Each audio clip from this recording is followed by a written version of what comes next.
Sure, that's fine. Hi, everybody. I'm back again. Am I?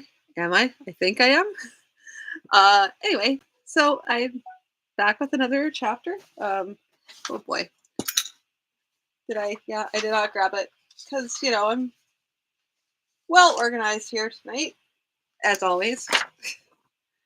It's 6 o'clock, so I have a happy medium. See, I'm working on it. Okay, so I've been. Pardon me.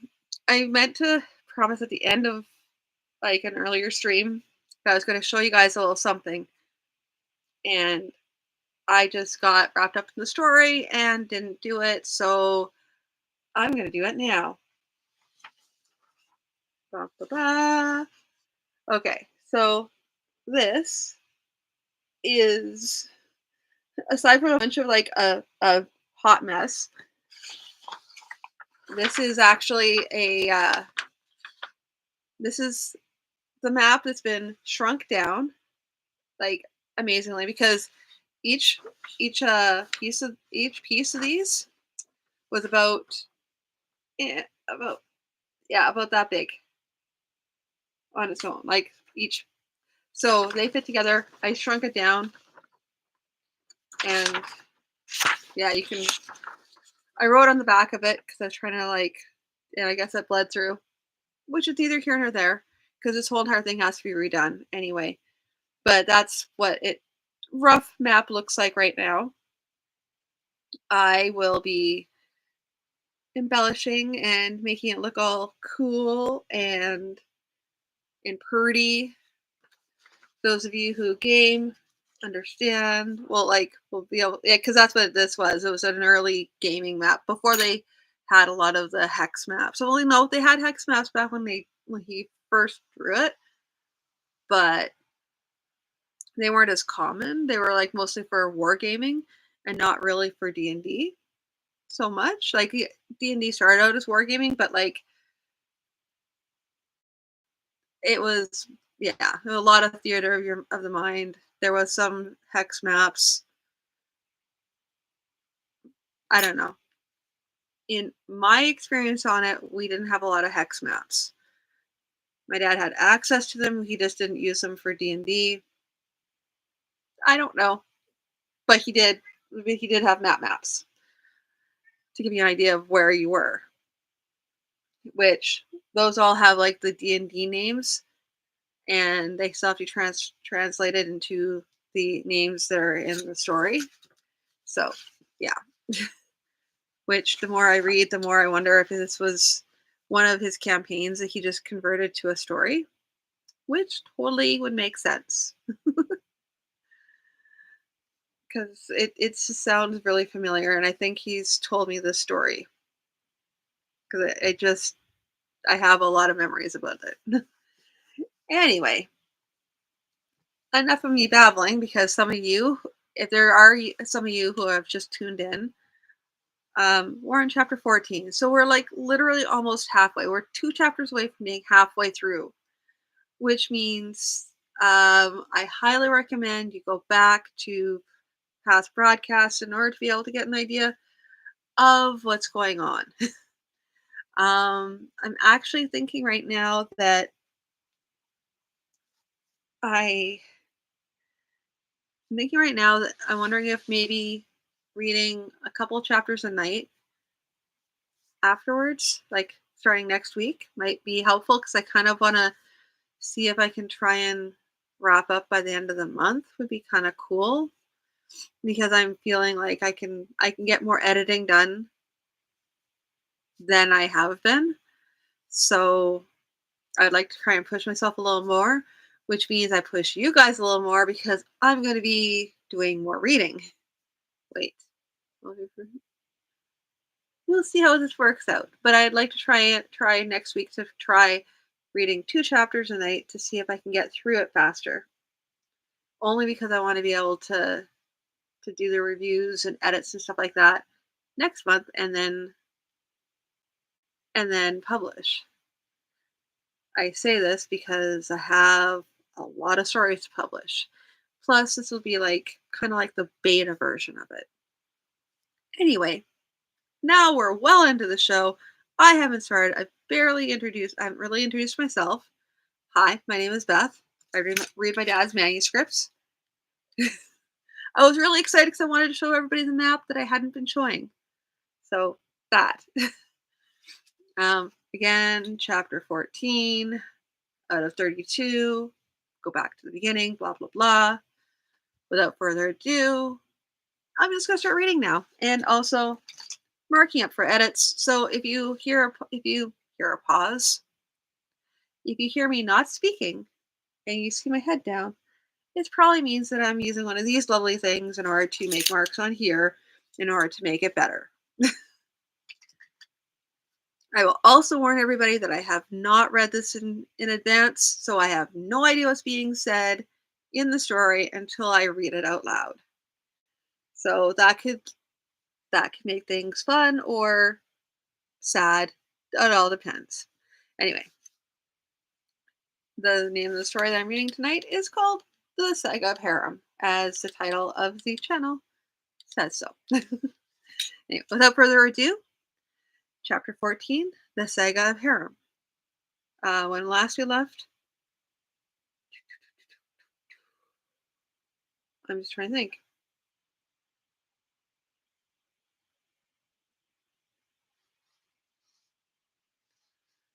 I would have to double check and see where we left off. So I'm just going to start reading because I remember that they were at an ambush of goblins, I want to say. Nope, that's not it. Well, I'm just going to read. We'll go from there. As the man came at him, Haram could almost hear Orit's voice growling in his ear. If it is not carefully used, an axe can leave its owner open for a moment at the end of the swing. Watch for that. The axe swung. Haram stepped back, then stepped in again with the man's torso, while the man's torso was pulled by the weight of the axe. Before the bandit could pull himself into position, Haram struck. Now there came an increase in the shouting. Voreth's band were on the attack.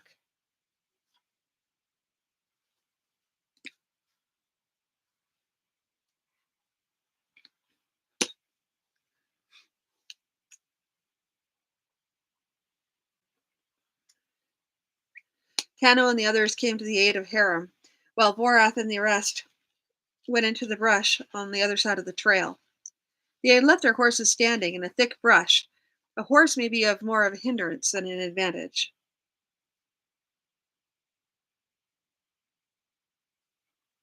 Wait. They had left their horses standing. In a thick brush, a horse may be more of a hindrance than an advantage. The man Haram had hit in the chest with the slung stone was just getting back to his feet when Tano struck him down, then went down to help Drevin deal with the other bandit. Two men on the side of the trail had already been dealt with before Voreth's band arrived, so Haram rushed across the path to join Vorath. It was a scattered fight. He could hear the sounds of battle, but he could see little. Vorath appeared in front of him, fencing with a burly man in a ragged mail shirt. Suddenly the burly man was falling, and Vorath was turning to deal with another bandit with a heavy spear. But the burly man was not done yet.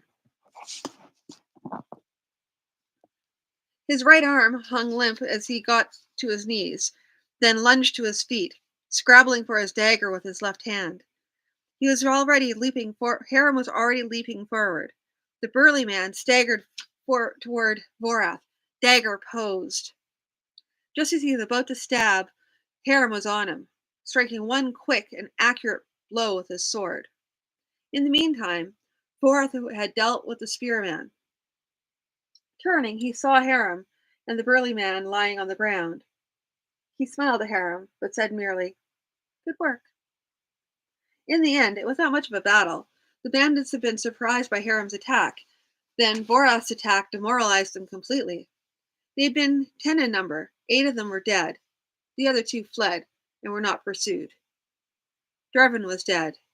No one was quite sure how, for None had been close to him when it had happened, but they found him lying there in the brush with a gaping sword wound in his chest. "Why would they ambush us?" asked Corin. "One would think they would seek easier prey than 7 armed men. Do you not think that the village? Oh boy! Do you not think that the one more time? I'm gonna try it again. Do you not think that the village of Sandra was full of the news of our band slaying dozens of goblins and being rewarded by the village with thousands of silver coins? And did we not hide from anyone the fact that we were on our way to Yathdar Lantum? Such a temptation would be the bring enough to bring them to risk attacking armed men.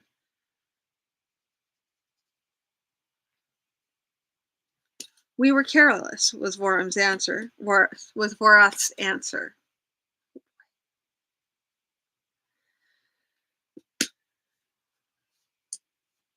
The booty from the bandits was amounted to 23 copper coins, along with 5 daggers and 3 swords, judged worth carrying to the city to be resold. The only armor among them was a chain shirt worn by the burly man, but it was discarded as well. You see, it was cut several times and repaired with wire. We might sell it for scrap, but even so, the work of carrying it would not be worth the price it would fetch. This was Vorath's verdict. He also spoke to Haram. For this day's work, we will give you a share as well. It will be the share of a beginner, but still a share. Haram considered. Look, one of the bandits had a shield with a round wooden one with metal trim and metal boss. I will take that, and if it's worth more than my share, I will pay the difference. That shield? It's not worth the trouble to take it to the city to sell it. If no one objects, it is yours, and you will receive a share as well. Are there any objections? He looked around at the band carefully, but none said anything. So be it then.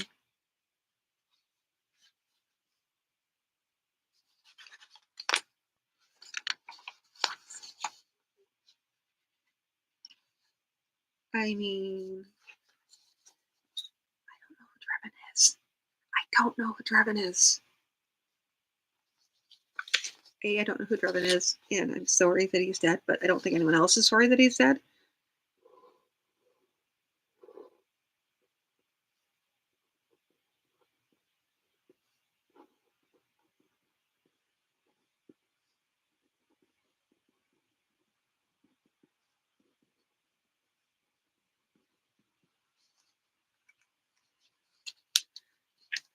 I'm going to talk more about that after.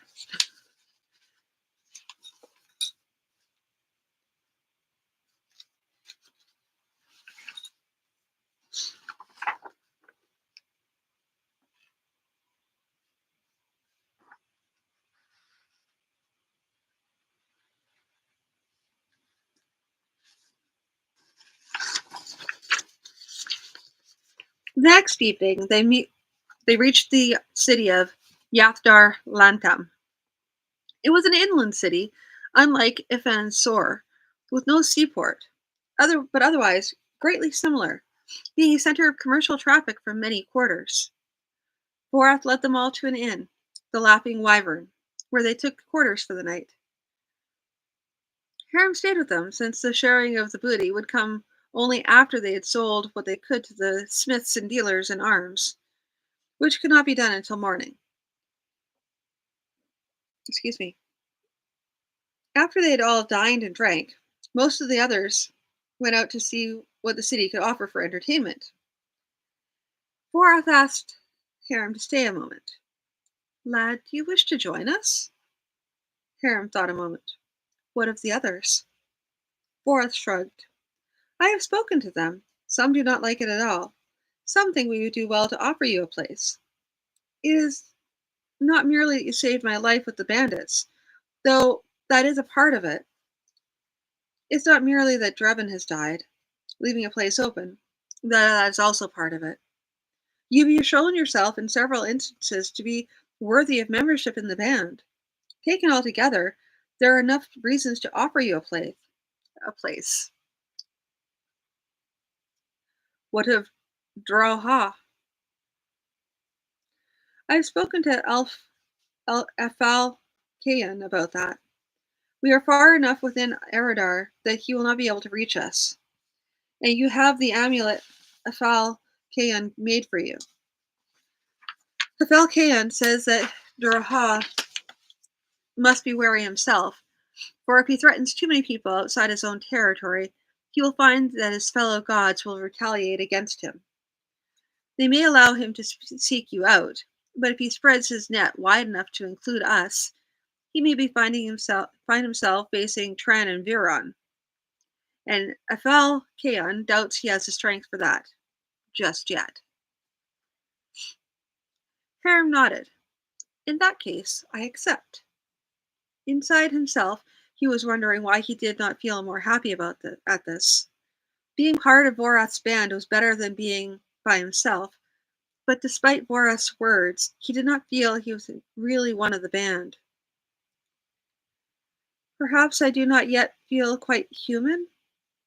Will I forever in my mind be toiling up and down the greens of Eridare, fetching and carrying for the goblins? Vorath was not unaware of Haram's mood.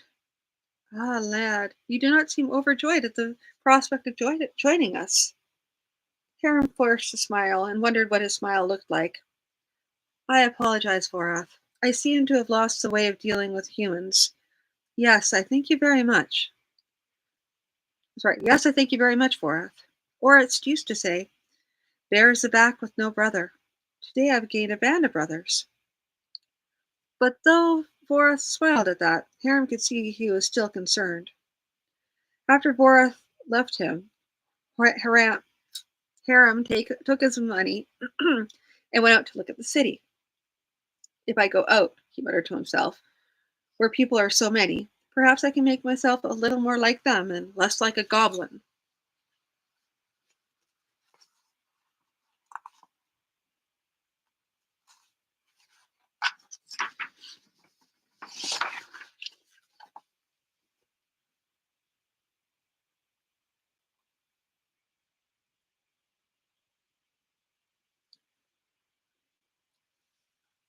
As he was wandering the streets, Haram suddenly heard a small voice from beside him. Please, sir. Haram looked down. It was a young boy, about 7 or 8 years old, wearing a red jerkin. Haram wondered at first if he might be a beggar, but his clothing was too new for that. I? Please, sir, are you a venturer? I am. Are you one of Saradon's band? There was an eagerness in the voice. Nay, I am with Vorath. Oh. The boy sounded a little disappointed. They say that Saradon is in town, staying at the Flowering Pitcher. Saradon's band was in town? Haram had a sudden urge to go find them, to talk to Merritt again. He dug into his pouch and pulled out a copper coin. Here, boy, show me where the flowing pitcher is. He tossed the coin. The boy caught it and set out at a fast pace. Soon they were in front of an inn, the signboard of which showed a pitcher of ale overflowing. Here we are, sir. He smiled at the boy and went inside. The inn was larger and more comfortable than any Orits had ever stayed at, and seemed well beyond the purse of Vorath as well. It was well lit. It was well lighted. It was well lit, though there were some dim corners. And in one of these corners, Haram caught sight of Saradin. He could see no sign of Merritt, however. Of course, Saradin's men were probably scattered about the city, just as Vorath's were. He walked over to the corner.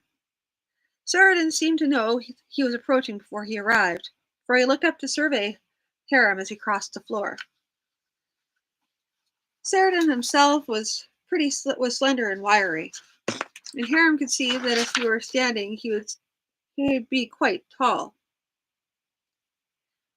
His skin was browned by the sun, and there were crow's feet in the corners of his eyes, and his hair was beginning to go gray. But there was something about him which told Harem that this man ought not to be underestimated. "Good evening. My name is Harem. Are you Saradon?" "And if I am," said the other cautiously, "I have a friend of mine who is one of your band. I have a friend who I have not seen for some time. His name is Merritt. Merritt is no longer with us." Harem caught the pause and wondered what it meant. What happened to him? "Oh, he is not dead. At least, the last word I heard was that he was not. He left us some 6 months ago." "He did?" Harem realized this was a stupid thing to say, but it seemed necessary to say something. Aye, it seemed best to all of us. Nay, we did not cast him out. We all agreed, that as well, that it would be best to part company. He did not agree with our ways. Harem nodded. He remembered Merritt pricking his knee during the arm wrestling contest and defending himself by saying that Harem could have done it if he thought of it first. "Do you know where he is?" Sheridan shook his head. "Nay, I heard last that he was joined with someone named Zilva, a name I do not know. But if you are his friend, then you must be with Orist band. How is Orist?" "He's dead." For a brief moment, Harem was back at that morning, full of the screams of goblins and clashing of metal, with Orist bleeding from several wounds, still fighting fiercely. Then it faded. "We were attacked by goblins last year. All were slain, save myself. I was taken as a slave and rescued a few weeks ago by Vorath's band." "So, Orist is dead." "So Orist is dead? He was a worthy man. Sit down, Harem, and have a cup of ale with me." Harem sat. The ale came, and they each drank a bit. Then Saradin spoke again. "Orist taught you the use of the sword?" "Aye, he did. He was teaching me the use of the sword and shield when we were attacked by goblins." Saradin nodded. "Orist was a good teacher. So, would you like a place in my band? We have room for a man who knows which end of the sword to hold on to." Harem paused a moment. He meant to agree, but was surprised to hear his own voice saying, "Nay, I thank you, but I have a place with Vorath." "Vorath?" "Aye, he is a worthy man." He had said the same thing of Orist, Harem realized, and wondered idly if he had said as much about any leader of adventurers. But no, he had not said anything regarding Zilva. Zilva was a name he did not know. Saradin had several cups of ale before Harem had come in, and he was now growing talkative. "So, lad, if you've been a slave of goblins, you will know a little more of the life of real adventurers than some. There are still, I suppose always will be, those who take to the wilds as a means of growing rich. In recent years, fewer and fewer even bother to present themselves to the king to ask for a royal warrant, as was the case several in the years after the great invasion had been turned back. And you know what that sort of thing leads to, don't you?" Harem knew fairly well, but he had little chance to say so, for Saradin continues. "It leads to folk going off into the wilds, finding that the life there is hard and the riches amount to usually a few silver ponies. When they discover that, they often take to mere banditry." Harem paused to drink some ale. "Nor would I claim that all who have the king's warrant are honest men. A piece of paper with a fancy seal is no more than that, and has no power to make a man honest if that man has greed in his heart to begin with. There have been times before when kings sought to suppress venturers, seeing the bulk of them to be little more than bandits. When that happened, the evil creatures in the wild increased, so the venturers were left alone to do the work they had chosen.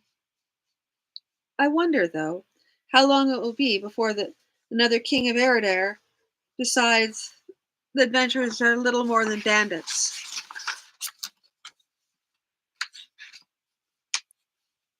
Haram found himself in no mood for this sort of morose conversation. He stayed out of he stayed out of politeness long enough to buy a mug of ale for Saradon. Then he went back to his own inn for the night.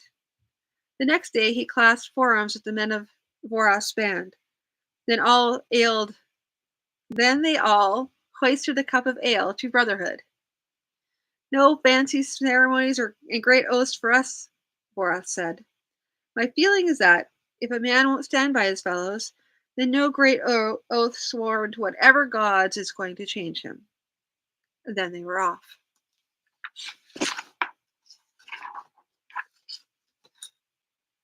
But I want to know what happens to Merritt.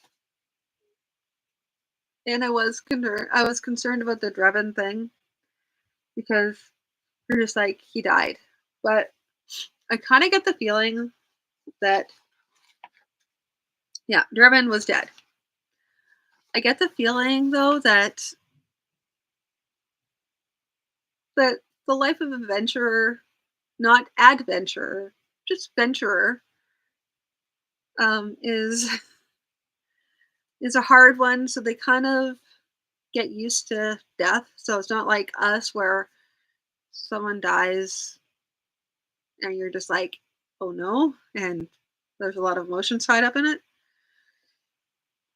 Of course, it's also the way things were like a long time ago, back before lots of medicines and stuff like that were around. People lived really, really hard lives and died very easily. So this is kind of a reflection of that, I imagine. Anyway, I just had to talk that part out. But yeah, so thank you for bearing with me and my rambling tonight, and also my sniffling and sneezing.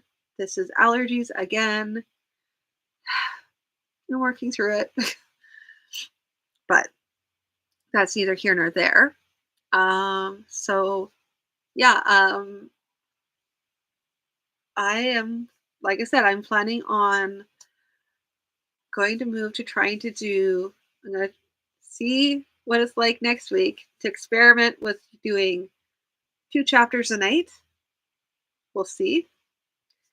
It means it's gonna be longer, so we're looking at probably like an hour for these streams. So, and I'm hoping that my schedule is kind of a little more balanced. I'm imagining it's going to be probably around 5 6, but I say that I mean it. Don't listen to me. Do not listen to me between 5:30 and 8:30. That's probably the span because I can't stick to a schedule. I still Twitch, I'm sorry, I still did not update the schedule for that, so it's still gonna say that. When I first initially put in the schedule, I didn't realize I had a schedule. Apparently, I had one that was there. I didn't know. Whoopsie. Yeah, but that's okay though. It's fine. This is fine. This is quite fine. So without further ado, I'm gonna let you guys all go for tonight, and then I'll be back on Monday with 2 chapters. We're gonna see how that works out. If it works out on the Monday, I'll continue it throughout the week. Like I said, if I could get this whole novel read by the end of the month, it'd be hugely awesome because then I can actually do reviews and everything like that in February while I'm reading the next story, which we'll talk about that later. So, without further ado, I'm going to bid you all a good night, and I will talk to you on Monday. Thank you for tuning in. Bye.